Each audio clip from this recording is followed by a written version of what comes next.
శ్రీమాత్రే నమ. జయ గురు దత్తాత్రేయ నమ. ఈ వీడియోలో మనం కుజ స్తంభన గురించి తెలుసుకుందాం.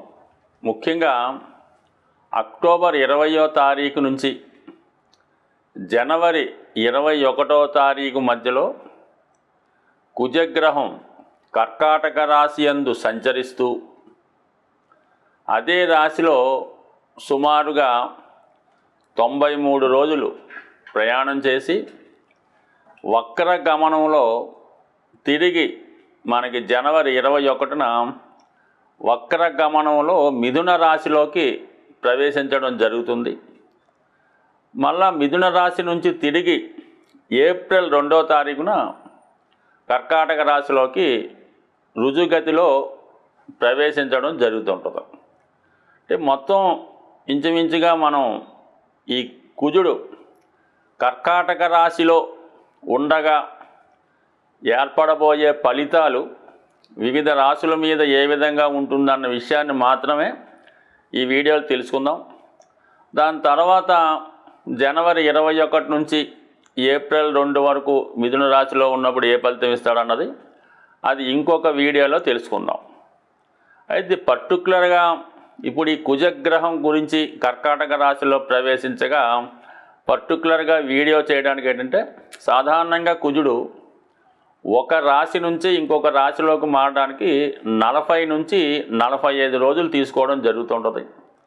అయితే ఇది ఇంచుమించుగా ఈ 93 రోజుల ప్రయాణంలో మరి ఇదే రాశిలో కుజుడు వక్రించి నెమ్మదిగా వెనక్కి వెళ్ళడం, ఏ గ్రహమైనా సరే వక్రించే ముందు రుజుమార్గంలోకి వెళ్ళే ముందు ఒక విధంగా స్టడీగా ఉంటాయి. అయితే కుజుడు ప్రత్యేకంగా కొన్ని రోజులు ఏమాత్రం మూమెంట్ లేకుండా ఒకే పాయింట్లో కొన్నాళ్ళ పాటు ఉండడం జరుగుతుంటుంది. సో ఎక్కువ రోజులు ఒకే రాశిలో ఉండడం కూడా ఒక విధంగా కుజ స్తంభన అని చెప్తూ ఉంటారు. ఇదంతా కూడా ఆర్థిక మ్యాథమెటికల్ సంబంధించినటువంటి పాయింట్. కేవలం మన జ్యోతిష్ శాస్త్ర ప్రకారం కుజుడు అక్టోబర్ 20వ తారీఖున పునర్వసు 4వ పాదంలో ప్రవేశించి డిసెంబర్ 6, 7 తారీఖులో వక్రగమనం పొందడం జరుగుతుంది. ఇది ఇంపార్టెంట్. అంటే డిసెంబర్ 6వ తారీఖున కుజుడు వక్రగమనంలోకి వెళ్తాడు. ఆ వక్రగమనంలోకి వెళ్తూ మళ్ళీ నెమ్మదిగా ఈ పుష్యమి పునర్వసు 4వ ఇలా వెనక్కి వెళ్తూ తిరిగి జనవరి 21 నాటికి మిథున రాశిలోకి ప్రవేశిస్తాడు.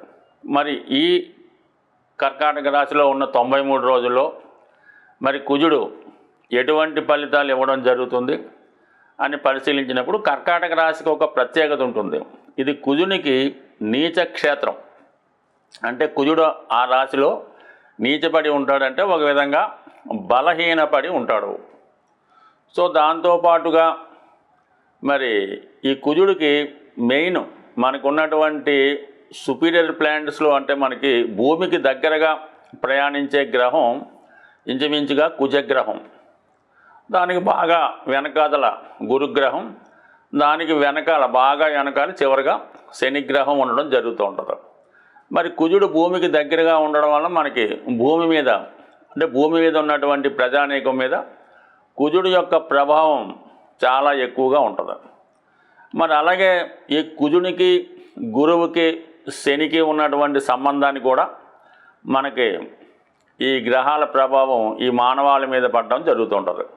మరి ప్రస్తుతం కుజుడు కర్కాటక రాశిలో సంచరించగా శని అష్టమ స్థానంలో సంచరించడం అన్నది అంటే ఇద్దరికీ కూడా షష్టాష్టకాలు రావడం జరిగింది. అంటే కుజుడు కర్కాటక రాశిలో ఎన్ని రోజులు ప్రయాణించినా ఎవరికి అభ్యంతరం లేదు. కానీ శనికి 6వ స్థానంలో కుజుడికి శని అష్టమ స్థానంలో ప్రయాణించడం అన్నది చాలా వరకు జాతకుల మీద ఈ ప్రభావం చూపుతుంది. అలాగే దేశం యొక్క పరిస్థితులు కూడా చాలా వరకు ఎక్కువగా ఇబ్బందికర పరిస్థితులు దేశ పరిస్థితులు కూడా చాలా వరకు ఇబ్బందికరంగా ఉండే అవకాశం ఉంది. సో ఇది ఎక్కువగా మరి ప్రజా సమస్యలు, అలాగే పోలీసు వ్యవస్థ యొక్క స్ట్రగులు, అలాగే భూములకు సంబంధించిన విషయాల్లో ఇబ్బందులు, ఇవన్నీ మరి ఈ గోచారరీత్యా జరుగుతుంటాయి. అయితే గురువుకి కుజునికి అర్ధకోణ దృష్టి ఏర్పడటం వల్ల చాలా వరకు కుజుడు మరి మంచి ఫలితాలు ఇవ్వడానికి కూడా కారణం అవుతూ ఉంటుంది. సో ఏదైనా మొత్తం మీద ఈ కుజుడు సంచరిస్తున్నటువంటి ఈ 90 రోజులు 93 రోజులు సుమారుగా, అంటే పంచాంగాన్ని బట్టి మరి వాళ్ళు పంచాంగకర్తలు వేసిన లెక్కలను బట్టి కొద్దిగా అటు ఇటు మారచ్చు. మనం తీసుకున్న పంచాంగం ప్రకారం ఈ 93 రోజుల్లో వివిధ రాశుల మీద కుజగ్రహ ప్రభావం ఏ విధంగా ఉండబోతుంది అన్న విషయాన్ని తెలుసుకుంటూ చివరిగా మరి కుజగ్రహానికి ప్రస్తుతం జరుగుతున్నటువంటి సమస్యలకి ఏ విధమైన పరిహారం చేయాలన్నది కూడా ఈ వీడియో చివరిలో తెలుసుకునే ప్రయత్నం చేద్దాం. తులారాశి వారికి దశమ స్థానంలో కుజగ్రహ స్తంభన వక్రస్థితి వల్ల జాతకుడికి ఏముందంటే ముఖ్యంగా ధన సప్తమ భావ ఫలితాలు అనుభవంలోకి రావడం జరుగుతూ ఉంటుంది. దశమ స్థానంలో కుజుడు దిగ్బలుడై ఉంటాడు.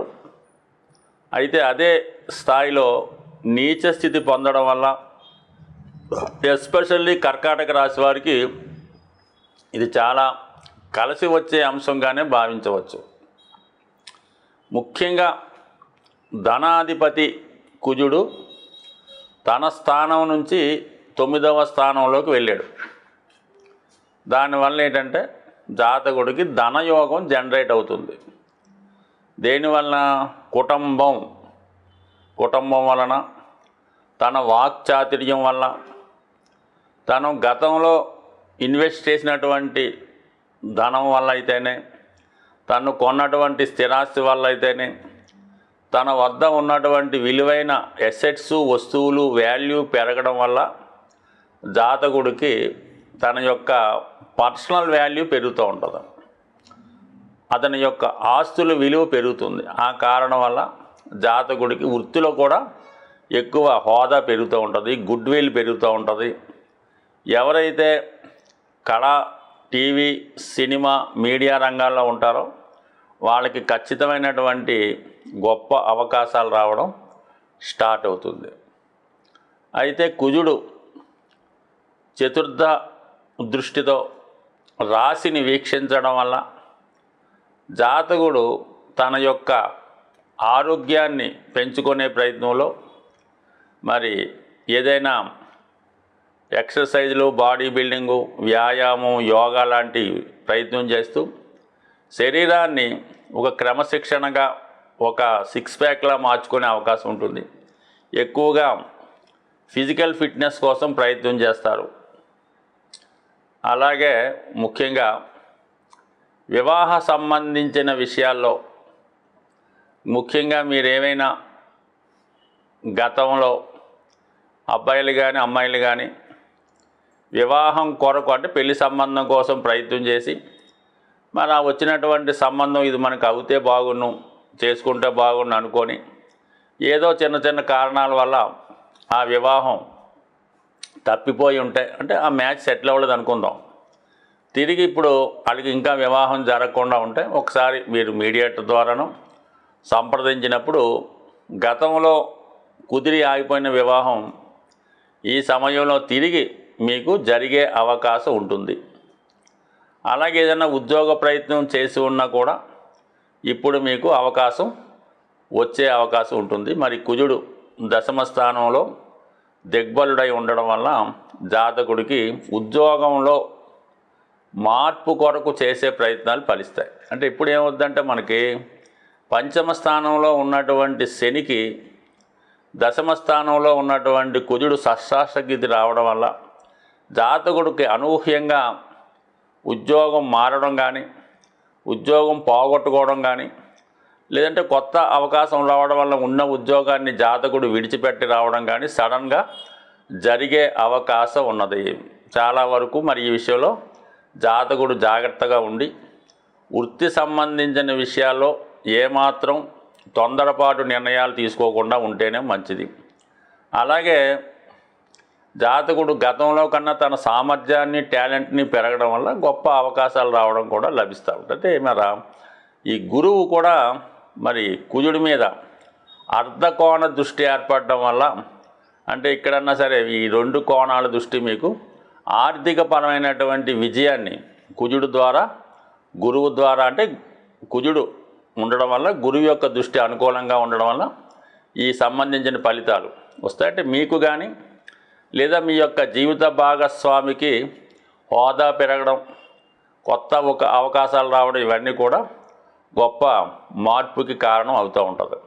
ఎవరైతే మరి కొత్తగా ఉద్యోగంలో ప్రవేశిద్దాం అనుకున్నటువంటి నిరుద్యోగులు, ముఖ్యంగా పోటీతత్వంతో కూడుకున్నవి కానీ, లేదంటే police department, central excise, navy, military, border security port, అంటే ఏదైనా క్రమశిక్షణతో కూడుకున్నవి, దేహ దారుఢ్యానికి సంబంధించినవి, ఇటువంటి వాటిలో ప్రయత్నం చేస్తున్న వారికి కానీ, లేదా ఏదన్నా గ్రూప్ 1 సివిల్స్ ప్రయత్నం చేస్తున్న వారికి కూడా ఇది కంపల్సరీగా మీకు ఈ కుజుడు యొక్క ఫలితం మీకు ముఖ్యంగా కేవలం ఈ అక్టోబర్ 20 నుంచి జనవరి 21 మధ్యలో కాకుండా మళ్ళీ ఏప్రిల్ 2ను తిరిగి ఈ కర్కాటక రాశిలో కుజుడు ప్రవేశించడం, అంతకుముందు భాగ్యస్థితి, వక్రస్థితి, ఇవన్నీ కూడా ఏదైనా ఈ కర్కాటక రాశి వారికి కుజ స్తంభనాలు మరియు వక్రగమనం వల్ల ఖచ్చితంగా జరగబోయే అంశాలు ఉద్యోగంలో మార్పు, కొత్త ఉద్యోగ ప్రయత్నాలు ఫలించడం, అలాగే గవర్నమెంట్ సర్వీస్ కోసం ప్రయత్నిస్తున్న వారికి 100% వారి టాలెంట్ను బట్టి ఖచ్చితమైనటువంటి విజయావకాశాలు ఈ రాశి వారికి ఉన్నాయి. అలాగే కొత్త వ్యాపారం ప్రారంభిద్దాం అనుకున్న వారికి కూడా ఇది కలిసి వచ్చే అంశం.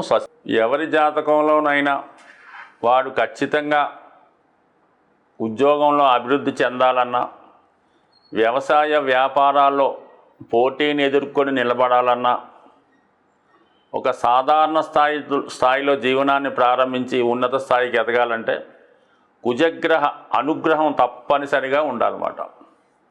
సో అందువలన కుజుని యొక్క అనుగ్రహం కోసం మరి 2 విధాలుగా మనం కుజుని యొక్క అనుగ్రహం పొందడం వచ్చు. ఒకటి ఏంటంటే సుబ్రహ్మణ్య స్వామి ఆరాధన. మంగళవారం ఎప్పుడన్నా సరే కుజుడికి మంగళవారం నాడే పరిహారం చేయడం వల్ల అది కలిసి వస్తుంది. మరి మంగళవారం రోజు ఒక 8 మంగళవారాలు సుబ్రహ్మణ్య స్వామికి బెల్లం పానకంతో అభిషేకం చేయడం వల్ల ఖచ్చితంగా కుజుని యొక్క పరిహారం జరుగుతుంది. మరి ఇంకా ఎక్కువ ఇబ్బందులు ఉన్నాయి అనుకున్నవారు కుజుని యొక్క అనుగ్రహం కోసం మరి కుజగ్రహ జపం, కుజగ్రహ హోమం చేయవలసి ఉంటుంది. అలాగే సుబ్రహ్మణ్య స్వామి అంటే మనకి కృత్తికా నక్షత్రం వచ్చిన రోజు సుబ్రహ్మణ్య స్వామి కంటే కృత్తికా నక్షత్రం అనేది అగ్ని నక్షత్రం, దానికి అగ్ని అధిదేవత. ఆ రోజు సుబ్రహ్మణ్య స్వామి వారి విగ్రహానికి ఆలయంలో పాలతో అభిషేకం చేయడం వల్ల ఖచ్చితంగా కుజునికి సంబంధించినటువంటి సమస్త దోషాలు పరిహారం అయ్యే అవకాశం ఉన్నది. అది ఒక విధంగా మనకి ఒక గ్రంథంలో బాగా మండుతున్నటువంటి నిప్పులని పాలతో ఆర్పడం వల్ల కుజదోషం లాంటిది పరిహారం అవుతుందని. అంటే కుజుడు అగ్నితత్వ గ్రహం. మరి ప్రస్తుతం కుజుడు కర్కాటక రాశి అనే పాల సముద్రంలో సంచరిస్తున్నాడు. అందువల్ల మరి మంటల్ని అంటే నిప్పుల్ని ఇది పాలతో ఆర్పడం వల్ల మరి కుజుడు శాంతించే అవకాశం ఉంటుంది. సో అలాగే మరి హనుమాన్ శక్తికి కారకుడు, ఒక విధంగా కుజగ్రహానికి సాక్షాత్ స్వరూపమైనటువంటి హనుమంతుడు హనుమాన్ చాలీసా పారాయణ చేయడం వల్ల మంగళవారం రోజు హనుమాన్ ఆలయంలో తమలపాకులు మాల స్వామికి అలంకరించాలి. అంటే ఏ విధంగా అలంకరించాలి? 108 తమలపాకులు, లెక్కతో సంబంధం లేదు, ఈ దండ ఎంత మీరు చేయగలిగితే ప్రతి ఆకు మీద సింధూరంతో శ్రీరామ అని రాసి దాన్ని మాలగా తయారు చేసి మరి ఆంజనేయ స్వామికి హారంగా సమర్పించడం వల్ల మరి స్వామికి అనుగ్రహం లభిస్తుంది.